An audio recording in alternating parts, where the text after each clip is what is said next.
Cursor just claimed something significant. The CEO announced a 1.5 trillion parameter model trained from scratch on 100,000 GPUs. That's Claude Opus and GPT 5.5 scale, launching in weeks. If true, this shifts the competitive surface. Let's unpack what we know. Cursor, the IDE company, reportedly secured compute backing from SpaceX after a recent acquisition.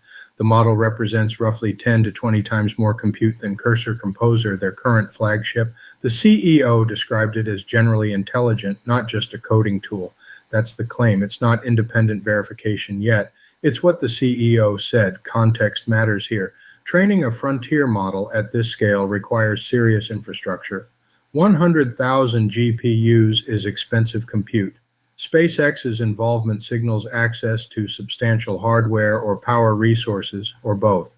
But the actual training timeline, data sources, and tokenization remain unconfirmed. We don't know if the model launches fully capable, limited scope, or API only. Why does this matter? Cursor has built product velocity. They've captured a meaningful chunk of the IDE developer base. A frontier model trained on code and reasoning tasks could compress the iteration cycle between local coding and deployment. If they ship something competitive with Claude and GPT 5.5 scale at lower latency or cost in coding context, that changes the ROI calculation for developers choosing tools. There are open questions.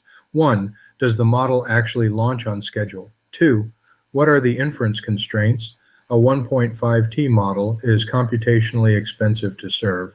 Batch latency versus interactive response times matter for IDE use. 3. How does it perform on tasks outside code generation? The generally intelligent claim needs benchmarking. 4. What's the actual training cost and data composition? These details shape whether this is product differentiation or speculative announcements. Watch for the actual launch. Not announcement, but release.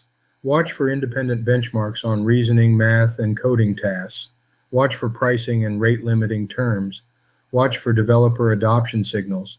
If Cursor ships this in production with sub 300 milliseconds latency and competitive accuracy, that's operational proof.